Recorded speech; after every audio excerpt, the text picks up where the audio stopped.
यमुनानगर में भाजपा ने खोला यमुना कमल के नाम से कार्यालय का उद्घाटन। भाजपा प्रदेश अध्यक्ष ओम प्रकाश धनखड़, शिक्षा मंत्री चौधरी कंवरपाल, यमुनानगर विधायक घनश्याम अरोड़ा व अन्य कई नेताओं और कार्यकर्ताओं के साथ किया गया। यमुनानगर में खुले इस कार्यालय में भाजपा कार्यकर्ताओं को ट्रेनिंग देने का काम किया जाएगा। बता दें कि यमुनानगर में ये दूसरा भाजपा कार्यालय खोला गया है। इससे पहले जगाधरी में भाजपा कार्यालय खोला गया था। अब यमुनानगर के इस कार्यालय में आमजन की समस्याएं सुनी जाएंगी, तो वहीं इस कार्यालय में अब भाजपा कार्यकर्ताओं को ट्रेनिंग देने का काम किया जाएगा। वहीं पर प्रदेश अध्यक्ष ओम प्रकाश धनखड़ ने कहा कि जैसे जैसे पार्टी का काम बढ़ा है तो कार्यालयों की भी जरूरतें बढ़ने लगी हैं। यमुनानगर की जनता को बधाई देते हुए ओपी धनखड़ ने कहा कि यमुनानगर के कार्यकर्ताओं की मेहनत रंग लाई है। भारतीय जनता पार्टी पन्ना प्रमुख तक पहुंच चुकी है। ये यमुनानगर में ही नहीं, पूरे हरियाणा में कार्य चल रहा है। विपक्षी दलों को तो अभी तक प्रदेश बॉडी तो दूर, जिला व ब्लॉक तक नहीं बनी है और हमारे कार्य लगभग पूरे हो चुके हैं। उन्होंने कहा कि त्रिवेणी के आधार पर वह चुनाव पर जाएंगे। मजबूत भारत, आत्मनिर्भर भारत बनाने का काम किया है। उन्होंने हर घर सुविधाएं दी हैं और 2024 में लोकसभा की 10 की 10 सीटें जीतेंगे और हरियाणा में तीसरी बार सरकार बनेगी। देखिए, भारतीय जनता पार्टी का काम जैसे जैसे बढ़ा है तो उस प्रकार से एक कार्यालय के भवन की आवश्यकता थी। यमुनानगर में जिला कार्यालय बना है यमुना कमल के नाम से। मैं सारे यमुनानगर के कार्यकर्ताओं को बधाई देता हूं। उन्होंने अपने ही सहयोग और सामर्थ्य से इस कार्यालय को विकसित किया है और एक अच्छे भवन का निर्माण हुआ है।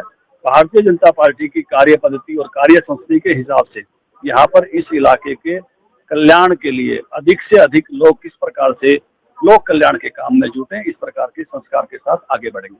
सर, आगे 2024 का चुनाव आने वाला है, प्रदेश का भी, देश का भी, किस तरह की तैयारी जरूरत है?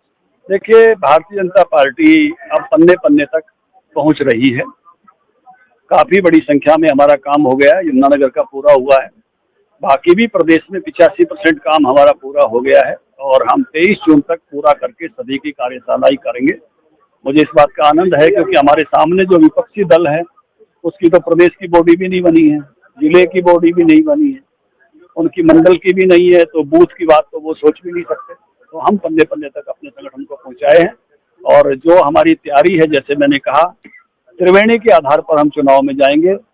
मैक्रो लेवल पर मजबूत भारत, आत्मनिर्भर भारत जो खड़ा हुआ है इन 8-9 वर्षों में।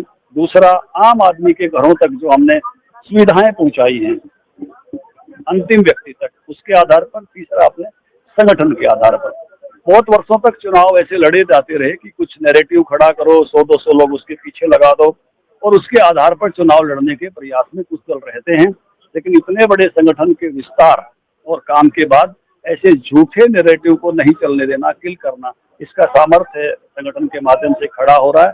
और भारतीय जनता पार्टी 2024 में फिर 10 की 10 लोकसभा और फिर से तीसरी बार हरियाणा में सरकार बनाएगी। इसका कोई निर्णय नहीं है। ऐसे अमित शाह जी का जब दौरा हुआ तो सोनीपत में कार्यकर्ताओं से उन्होंने सवाल पूछा था, तो कार्यकर्ताओं ने कहा था हम तैयार हैं। गठबंधन रहा है, लेकिन 2024 के चुनाव में गठबंधन का सवाल अभी बहुत जल्दी है। जब वक्त आएगा तब विचार करेंगे और आपको बताएंगे। देखिए, आपने शायद वीडियो देखा होगा, मैंने भी देखा है, मेरे पास भी जानकारी है। उनको किसी ने आज वो गए थे थाने में और किसी प्रकार की किसी भी एक व्यक्ति की 1 मिनट के लिए भी कोई गिरफ्तारी नहीं हुई। वो बड़े आदर से, आपको भी शायद वो वीडियो मिल गई होगी, मुझे भी मिली है। बहुत आदर से पुलिस वालों ने कहा कि हमारी तरफ से आपकी कोई अरेस्टिंग नहीं है किसी भी तरह की, आप अपने घर जाइए। और वो खबरनामा हरियाणा के लिए यमुनानगर से सुमित ओबराय की रिपोर्ट।